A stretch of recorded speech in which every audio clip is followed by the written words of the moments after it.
আপনি কি কখনো ভেবেছেন একটা অভিশাপ কিভাবে শত শত বছর ধরে একটি গোত্রকে ধ্বংস করে দিতে পারে? কিভাবে ঈশ্বরের একটিমাত্র রাগ গোটা ভবিষ্যৎ বদলে দিতে পারে? আজ আমরা সে ভয়ঙ্কর সত্য উন্মোচন করব। একদা এক জাতি ঈশ্বরের দেশে বাস করত, কিন্তু এক ভুল সিদ্ধান্তে তারা রসে পড়ল দেবী অথেনা। তিনি তাদের পূর্বপুরুষদের রক্তের অভিশাপের ছাপ বসিয়ে দিলেন, যাতে প্রজন্মের পর প্রজন্ম ভোগে চরম যন্ত্রণা। তাদের পূর্বপুরুষরা জানতো এই অভিশাপের সহ্য করা অসম্ভব, তাই তারা এক গোপন জাদু ব্যবহার করে দেবী অথেনাকে বন্দী করে ফেলে। কিন্তু তাতেও অভিশাপ শেষ হয়নি, তা ছড়িয়ে পড়ে বহুদূর।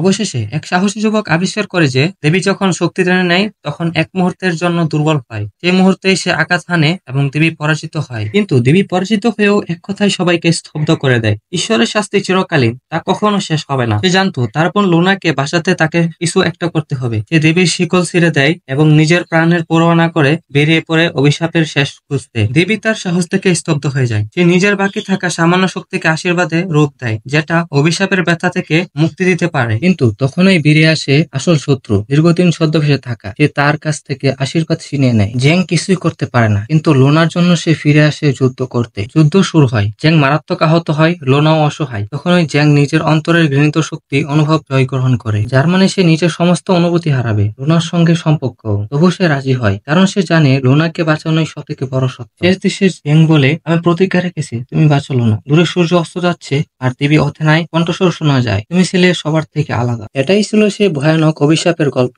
আপনি কি মনে করেন দেবতা কি কখনো ক্ষমা করতে পারে? কমেন্টে জানাবেন। আর যদি এই গল্পগুলো ভালো লেগে থাকে, সাবস্ক্রাইব করুন আমাদের চ্যানেলে আরো এমন গল্পের জন্য।